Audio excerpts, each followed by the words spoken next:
Hey guys, Unqualified Critics here, and I'm recapping the interview that Shack News just did with the Chief Marketing Officer at Arcade1up. Now, this was interesting, first and foremost, because we're actually hearing from someone at the company, and it's not John D, it's not David McIntosh, it's a new face, at least not someone I've ever seen before, Bashir Zural. I probably got the name wrong, and apologies if I did, but he is the Chief Marketing Officer, and it looks like from looking online, he joined Arcade1up back in February 2021. Maybe this represents kind of the future of how they're going to communicate with the world. Before I go any further, huge shout out to this video's sponsor, Into the AM. When I took a look at what they had available and they reached out to me, you knew I had to go with the Vaporwave design, but they've got a ton of really unique graphic tee designs. They've also got basic tees, but all of their shirts are very comfortable, the extra soft cotton, the whole deal. You can buy them individually or in bundles, 3 for $45 for the basic or 3 for $60 if you want the graphic tees. And if you use my link below, intotheam.com/UC10, you will get 10% off. So click that link below, grab yourself some really nice t-shirts, and support Unqualified Critics. All right, let's get into what we learned in this interview. Number one, most machines going forward will have Wi-Fi. And honestly, this is overdue, but I'm just glad we're finally getting it. We saw in the leaks that all these big name cabinets had Wi-Fi. That's great news. Not everything's going to have Wi-Fi, so I'm going to guess that this means they're going to continue the $299 price point. Remember Miss Pac-Man when it hit at $299, but it had an MDF marquee, it had no riser. Even the legacy cabinets were getting a Walmart release at $299, but it just came with less. Those probably will not have Wi-Fi, but hopefully everything else will. Great news. Arcade1up has talked before about building a network of their users, but how do you do that if your products are not connected? So very glad that they are going to be connected. Next up, they talked a lot about the fundamentals of recreating an arcade experience in the home, and that being the key, that authenticity being the key to winning over licensors. And that makes a lot of sense to me, except out of the corner of my eye, I can see my iArcade machine, which has won over a ton of big name licenses recently. Still not on the level of Arcade1up, but they are catching up. And there's really nothing authentic about that arcade, and that's not an insult. I mean, look how it's shaped. It doesn't look like any arcade any of us ever played when we were younger. However, they're winning over licensors, probably because licensors like that fat payment that they get for each title sold, or at least that's my guess. And also, clearly, iArcade's team has done a really good job building relationships or working existing relationships to really win over these licensors. So I think it's interesting that Arcade1up is falling back on, hey, we're recreating the experience, but iArcade is not, and they're still doing well. Now, that doesn't mean recreating the experience of an arcade isn't a big deal. It is a big deal. But they've kind of already done that. So I just wonder, what's next? And this entire interview sounded to me like Arcade1up plans to do a lot of iterative small improvements. And maybe I'm reading too much into this, but that was just my impression I took from the interview.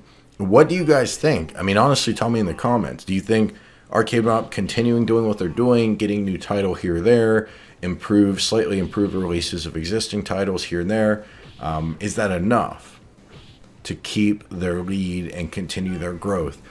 Or do they need to do more radical stuff? Like major quality improvements, online stores, just total fundamental changes it doesn't sound like they're going to do. Is it good enough just to do iterative changes, I wonder? Also, he talked about the collaborations with fashion brands and explained why they do that. And it's to appeal to younger consumers, which I think is really smart. I don't know if it works, and let me explain that, but the idea is smart. He said our core buyers are 30 years old and up. But when we partner with a fashion or a music brand, we're getting 15 to 25 years old. And you always got to do that with these younger buyers because, well, of course, your younger buyers get older and your older buyers get even older. And if you want to stay around as a company and outlast folks, you got to keep going younger. It's just a story as old as modern marketing. It is what it is. The thing is, what I question is, does the Supreme Mortal Kombat buyer, does he see that and say, hey, I now see this as an Arcade1up product. I like it. Let me go buy other Arcade1up products. Or do they just buy it because it's Supreme? When Stern did its partnership with Supreme, did a bunch of people who went out and bought that Supreme pinball, which by the way is like an $80,000 unit now. If you bought one when they launched it for like $7,000, you just got rich. 10x your investment over a period of a few years. But I digress. But did those people go out and then start collecting Stern pinballs? I mean, I kind of doubt it. I think they were there for the novelty of their brand. Same with Steve Aoki and everything else. I'm not saying it doesn't help. I just question if it really revolutionizes the brand.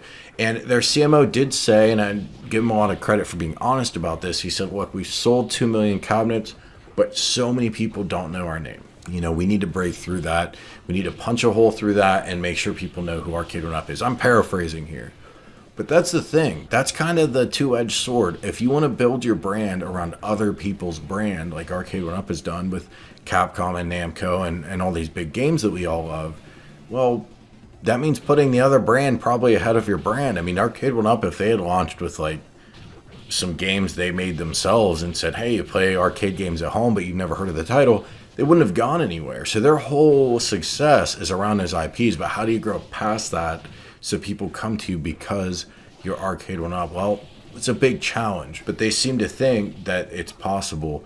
And look, guys, I reported before on a leak that heretofore is unsubstantiated. We do not know yet if this leak is accurate or not, but the leak was Arcade1up is going to do a proprietary game, a new game that you can only play on that Arcade1up.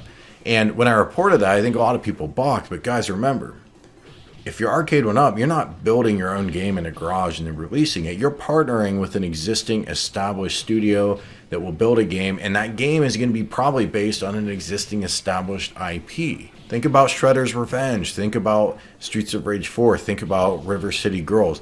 These retro games that have been re-released. This is a big thing. It's a big market. It's a big audience. A lot of money is being generated. If you're Arcade1up, you're going to run out of the arcade originals eventually. But what if you could commission a sequel to an old game that people would have never seen before, but now they're going to get to play it on Arcade1up?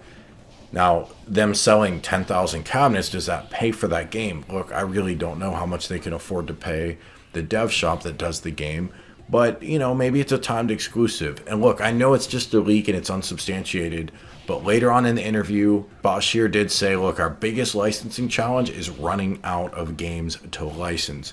We've all known that was an issue since day one. That's kind of the downside of retro gaming. You're not creating new art and entertainment for people to get excited for. You're mining the past. There's nothing wrong with that, but eventually you run out of past to mine. So I do wonder if the future will require custom IPs, and look, we're just going to find out. Speaking of the games that get released at Arcade1up, he did say when somebody emails them or calls them and specifically requests a game, that counts for a lot, and they view that person as very motivated. If they get a lot of those calls and emails, then that's high impact. So guys, if you want a title, email Arcade1up. Go on their site, create a support ticket or whatever you have to do, but get it out to them. And if enough of you do that, well, then maybe they'll make the title. Next up, player chat, which I don't think has ever been announced before by Arcade1up, was mentioned by Bashir. He said, we're going to do a player chat feature. Now, I'm guessing this means you're going to have a wired headset that you plug into your arcade, but who knows? Maybe they'll have Bluetooth like the iArcade has. Maybe they'll put a microphone in the iArcade and into the arcade, which is probably what they should do, but I kind of doubt it. Probably you're just going to have to bring your headset to the party. Kind of a good idea. I don't know how many people use it. I mean, even when you get on like an Xbox Call of Duty match, you're lucky if half the people have headsets on, but still, it's an interesting idea. I think anything they can do to network their users together is probably a win. Next, let's talk about pre-order dates. So Simpsons is coming July 15th, but there was no mention of what that second game is. A lot of people are speculating they're having trouble emulating Simpsons Bowling. I would think they would nail that down before they would push this cabinet out to media outlets to report on, because it does show that nice trackball in the center. But guys, I don't know. Maybe that is it. I mean, it does seem a little fishy that they're not telling us the total games list. But in any event, Simpsons is coming out July 15th for pre-orders. X-Men, July 15th pre-order date. Big Blue, July 1 pre-order date. Turtles in Time, July 1. Class of 81, sometime in August. And they're targeting fall for all of these. In the past, they've not had hard pre-order open dates before because, well, the retailers kind of pick and choose. This makes me think that maybe they're going to do pre-orders for all of these on their own site. And I don't know, but how else would they know the exact day and date that they're going to open up pre-orders.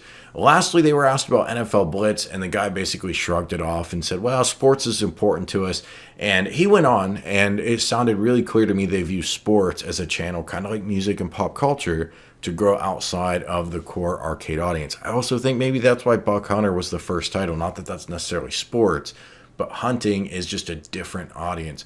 So I think we're going to see in the future them do some interesting things to expand their audience. I think we're going to see them do some interesting things to keep the money wheel flowing on retro gaming, even as they license a lot of what's already out, because it is going to be diminishing returns at a certain point. I mean, Big Blue is exciting in a way, but the reality is a lot of these titles have already been released. Although Darkstalkers 1 through 3 does look pretty dope. However, I want to hear from you guys. Is this exciting? Is this what you wanted to hear? Or is Arcade1up losing their touch? I mean, actually tell me in the comments. And if you enjoy the video, hit the like button. Make sure you're subscribed, and I'll talk to you soon. Big shout out to all of my channel members. If you want to join Unqualified Critics, hit the red button below that says join. And thank you for watching.